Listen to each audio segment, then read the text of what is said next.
Hey guys, and welcome back to my channel. Today we're doing a study on Psalm 2.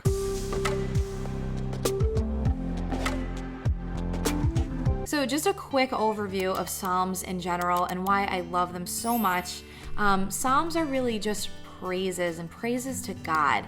And what I especially like about them is they focus on God and our relationship with God alone. So there's a lot of other stories in the Bible that focuses on one character and basically their story, but Psalms really deep dives into what a relationship with the Lord looks like for us. And I think that's really cool because even though it's written so long ago, it's still super relatable to today's time. So let's dive in.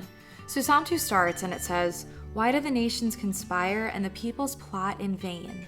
The kings of the earth rise up and the rulers band together against the Lord and against his anointed, saying, 'Let us break their chains and throw off their shackles.'" So even though this book was written well before our times, it's so relatable to things going on today. So we see here that same question of why do the rulers go against the power of God? It still comes up. So it came up years ago when this was written, and it's still coming up in today's time. And then it goes on in verse 4, and it says, "The one enthroned in heaven laughs. The Lord scoffs at them. He rebukes them in anger and terrifies them in his wrath, saying, 'I have installed my king on Zion, my holy mountain.'" So even though we're asking that same question of why do the rulers go against the power of God, Psalms reassures us that God already knows it and he's expecting it and he is ready for it and he laughs. He knows what's going on. So for verses 5 and 6, I looked in my commentary for extra help in understanding kind of what was going on here. And one of the sentences that I really liked that it says was, "Their boasts and threats are like the squeaks of a mouse against a lion." So I feel like that really paints the picture for us because God knows what's going on, but he is so powerful that there's like these little tiny specks that he's just kind of flicking and laughing at. So I really love that analogy. And then verse 7 goes on and it says, "I will proclaim the Lord's decree. He said to me, 'You are my son. Today I have become your father. Ask me, and I will make the nations your inheritance, the ends of the earth your possession." So when I read this, it's like God is talking directly to us. He's saying, "You are my sons and you are my daughters. I am your father. If you ask me anything, it will be granted." So like ask and you will receive.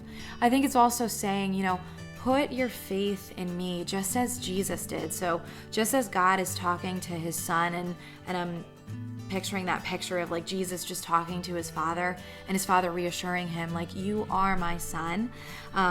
That's what I get here out of these couple verses. Just saying, put your faith in me just like Jesus did and only in me. And then verse 9, "You will break them with a rod of iron. You will dash them to pieces like pottery." So there's no match for our God. Whatever we face in this life, whatever we're going through, we know that we can face everything having this similar attitude. And just as God gives this authority to his son Jesus, he also gives us this authority too, because we have to navigate through this world and know that it's a broken world, but we know that we have faith in him. And then verses 10 to 12, so this psalm ends with basically direction from the Holy Spirit telling us to be wise. So things are going to come up and we know that, and we have to be ready for them and we have to face it knowing that we have the Holy Spirit and knowing that we have God's authority with us. So it says, "Therefore, you kings, be wise. Be warned, you rulers of the earth. Serve the Lord with fear and celebrate his rule with trembling. Kiss his son, or he will be angry, and your way will lead to destruction. For his wrath can flare up in a moment. Blessed are those who take refuge in him." So not only does it mean that we have to be wise, but we also need to serve the Lord and we have to honor him. And one of the ways we can do that is by being God-fearing and thinking about God and talking to him daily and praying to him daily. I feel like the world we live in, it's so easy to get disconnected from God just because we have so many distractions and they are literally right at our fingertips. But we know from this that if we act against God and we rebel against Him, our path is going to lead to destruction. So that's why we must really love and serve Him. And then I think the other thing too, just the last thing that I'll close with is we have to be trusting of our Creator. We have to know that He made us and He knows that we are equipped for this world. And we just really need to put our whole faith in Him.